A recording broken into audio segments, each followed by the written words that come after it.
Hello, my name is Leah Lamberton, and today I will be presenting kangaroo care in the NICU.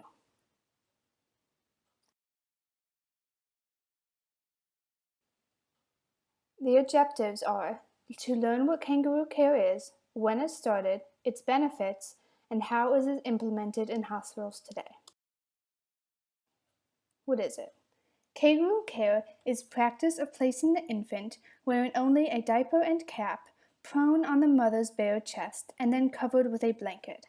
It is also known as skin-to-skin contact. This contact between the mother and the infant usually lasts 1 to 3 hours.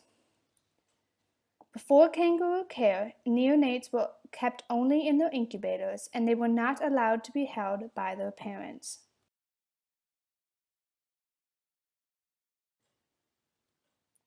In 1979, two doctors in Bogota, Colombia, Dr. Rey and Dr. Martinez, started what is now called kangaroo care due to an incubator shortages.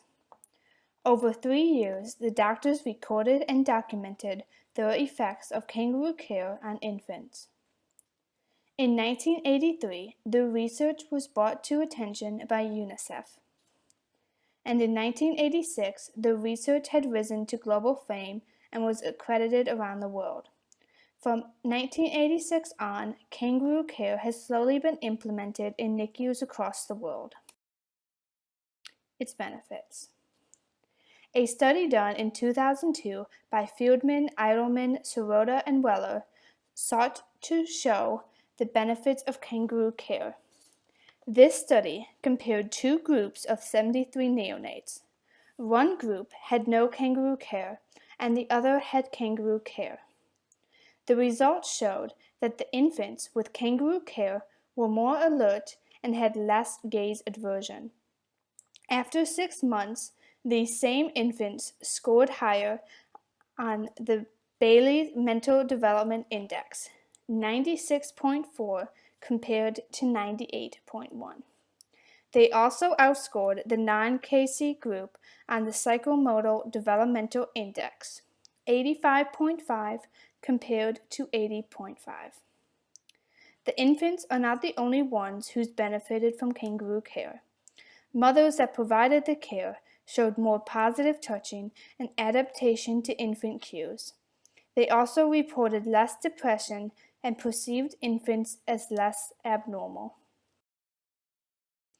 Impact of kangaroo care. Kangaroo care has greatly impacted the care for premature infants.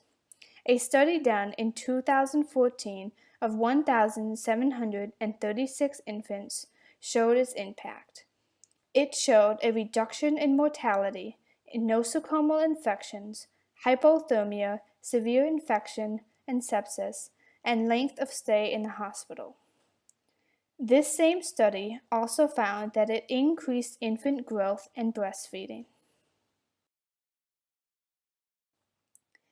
Implementing kangaroo care is a 3-step process. The first thing that must be evaluated is infant readiness.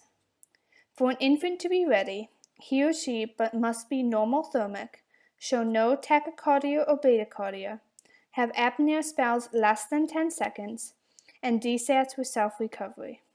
He or she must also have a stable ABP, a stable ABG, as well as secured lines, and be stable on an oxygen delivery system such as a BiPAP or ventilator. Parents must also be evaluated for kangaroo care. Parents must be open to kangaroo care. They also must have no colds or be sick in any way. If the mother intends to provide breast milk, the nurse should encourage kangaroo care as soon as possible and as often as possible due to its benefits on breastfeeding. The institution must also be ready. Space for a lounger or rocking chair with foot support must be available. It also must provide a gown that closes in the front for the parent to wear when holding the infant. A privacy screen and blankets must also be provided. The NICU itself also needs nurses who feel confident handling the infant and adequate staffing to be able to check on the infant frequently. The procedure of kangaroo care. Before the transfer, the nurse must assess the vital signs and determine if the infant is stable. If the infant is stable, the nurse then places the infant supine, noting the infant's tolerance to the repositioning.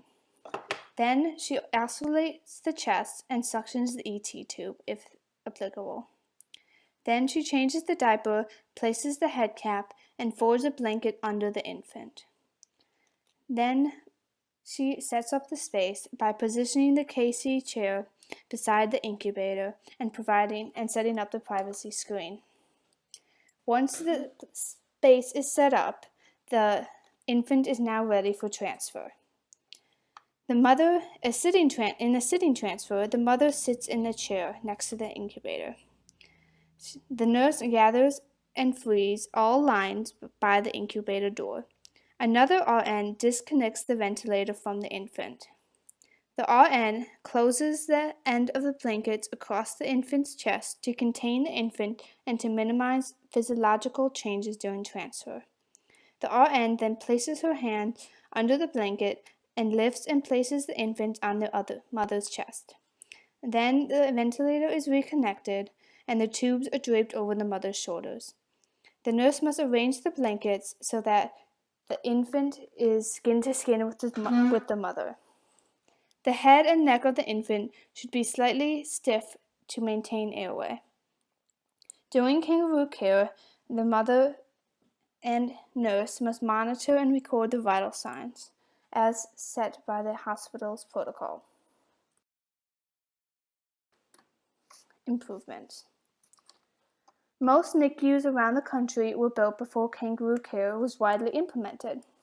Before kangaroo care, there was really no reason to have a lot of space or private rooms back in the day. Therefore, they were not built for this kind of thing. For example, at Sacred Heart Hospital, in most wards of the NICU, there are 6 incubators together in a big room, with about 3 feet in between each incubator. When parents are doing kangaroo care, they are very cramped, with very little, if any, privacy. Also, when an infant is in kangaroo care, there is no room for the nurse to maneuver around the infant. The best improvement would be to update old NICUs to provide a private room setting. Constructing each room with enough space for a recliner, incubator, bed, and people would make kangaroo care more comfortable for the parent and have them more open to kangaroo care. This of kangaroo care in the NICU.